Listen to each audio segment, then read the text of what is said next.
Hello students, good morning. अब हम जो नमक का दरोगा है उस लेसन का जो तीसरा गद्यांश है वो आरंभ कर रहे हैं।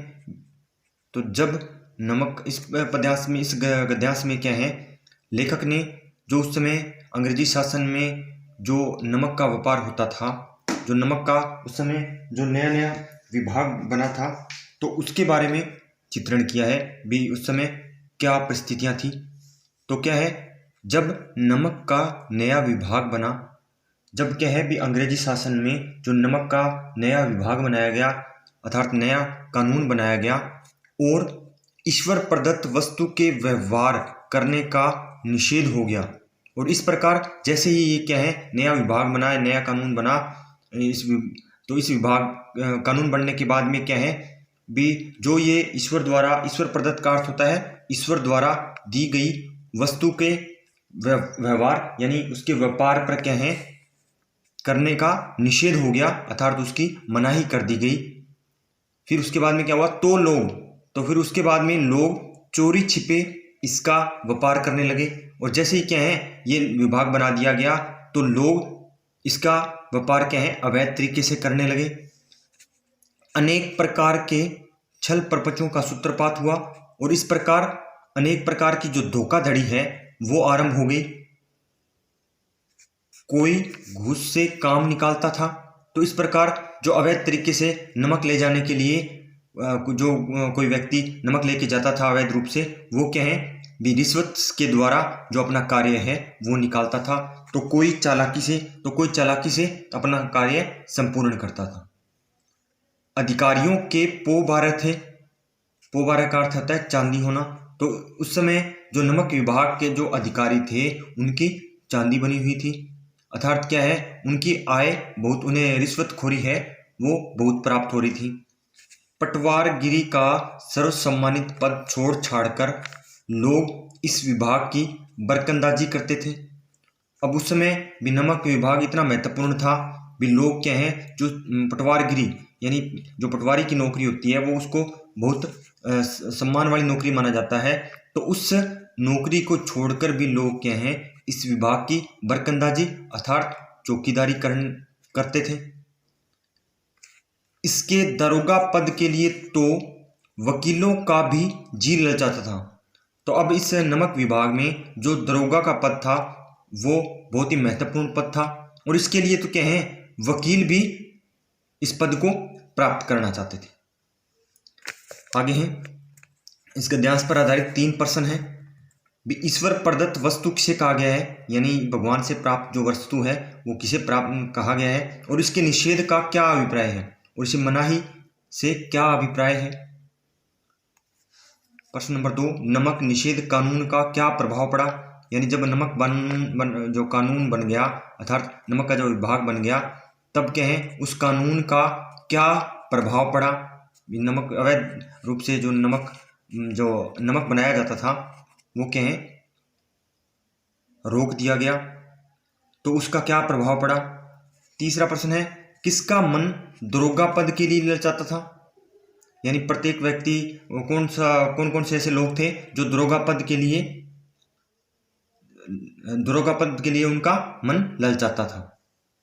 अंतिम प्रश्न है, प्रस्तुत गद्यांश के लेखक का नाम लिखें। तो इस प्रकार आपका तीसरा गद्यांश पूर्ण हुआ। चौथा गद्यांश आरंभ करते हैं।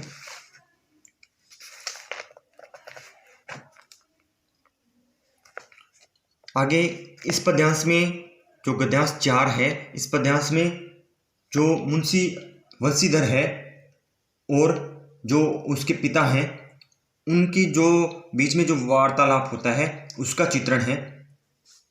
वो जब क्या है भी नौकरी के लिए जा रहे होते हैं जो मुंशी वंशीधर हैं, तब उसके पिता उसे समझाते हुए क्या कहते हैं, मासिक वेतन तो पूर्णमासी का चांद है जो एक दिन दिखाई देता है।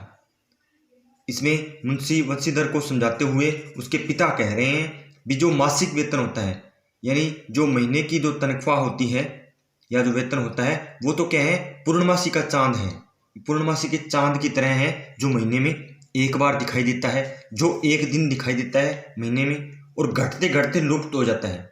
और इस प्रकार वो धीरे धीरे क्या है, समाप्त हो जाता है, लुप्त हो जाता है, अर्थात समाप्त हो जाता है। आगे वो कहते हैं ऊपरी आय बहता हुआ स्तोत्र है जिससे सदैव प्यास बुझती रहती है। ऊपरी आय यानी जो रिश्वतखोरी के बारे में कह रहे हैं, वो अपने पुत्र को समझाते हुए, जो वृद्ध मुंशी हैं यानी मुंशी वंशीधर के जो पिता हैं, वो कहते हैं जो ऊपरी आय यानी जो रिश्वत की जो आय होती है वो तो क्या है, एक बहते हुए झरने के समान है जिससे सदैव प्यास बुझती रहती है। अर्थात ये तो क्या है भी, जो हमें जो रिश्वत है वो तो प्रतिदिन हमें मिलती रहती है, जिससे क्या है भी जो हमारी भूख प्यास है वो मिटती रहती है। वेतन मनुष्य देता है, इसी से उसमें वृद्धि नहीं होती। भी जो हमें तनख्वाह मिलती है या जो वेतन मिलता है उसे देने वाला तो क्या है, मनुष्य होता है, इसी से उसमें वृद्धि नहीं होती। ऊपरी आमदनी ईश्वर देता है, लेकिन जो ऊपरी आमदनी होती है अर्थात जो रिश्वत होती है वो तो क्या है, ईश्वर देता है, इसी से उसकी बरकत होती है। बरकत का अर्थ होता है वृद्धि होती है, यानी ऊपरी आमदनी से यानी जो हमारे मान सम्मान में या हमारे ऐश्वर्य में वृद्धि होती है।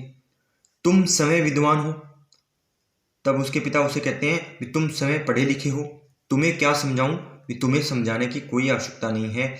इस विषय में विवेक की यानी जो दिमाग है उसकी बड़ी आवश्यकता है। मनुष्य को देखो, उसकी आवश्यकता को देखो और अवसर को देखो।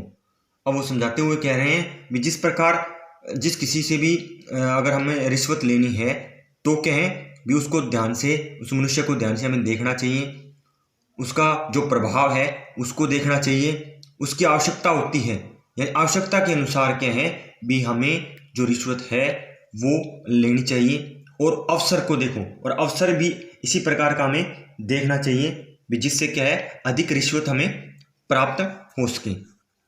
ऐसा मौका, अवसर का अर्थ होता है ऐसा मौका हमें देखना चाहिए। उसके उपरांत जो उचित समझो करो, इस प्रकार भी संपूर्ण उसकी आवश्यकता और उसके अवसर को देख कर ही क्या है भी उसके बाद में, उपरांत बाद में जो हमें अच्छा लगे वही हमें करना चाहिए।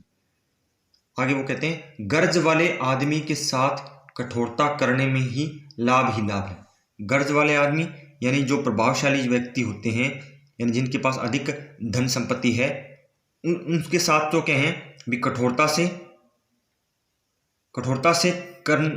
से व्यवहार करने में लाभ ही लाभ, यानी अत्यधिक जो रिश्वत है वो हमें प्राप्त हो सकती है।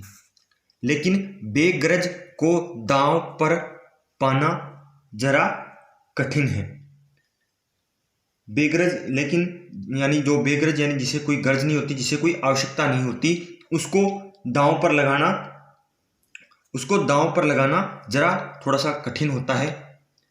इन बातों को निगाह में बांध लो, भी इन बातों को अपने क्या है भी दिमाग में उतार लो या अपनी आंखों में निगाहों में बांध लो, अर्थात अपनी आंखों में अच्छी तरह धारण कर लो, अपनी आंखों में अच्छी तरह धारण कर लो।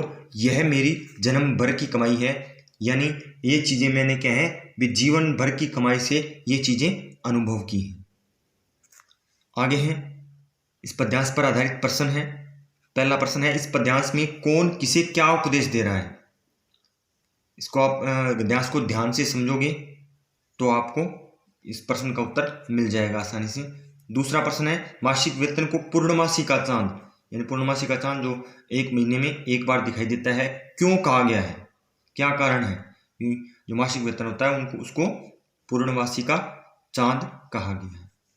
तीसरा प्रश्न है लेखक के ऊपरी आय के संबंध में क्या विचार है।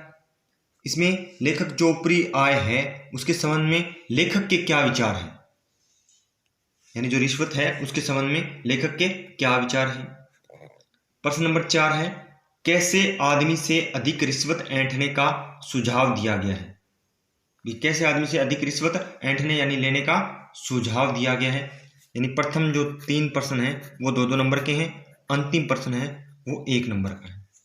इस तरह आपका होमवर्क यही है भी इस पद्यांश, इन दोनों पद्यांश पर आधारित जो नीचे दिए गए जो प्रश्न हैं उन प्रश्नों के उत्तर आपको इस गद्यांश को ध्यान से पढ़कर रफ कॉपी में लिखने हैं।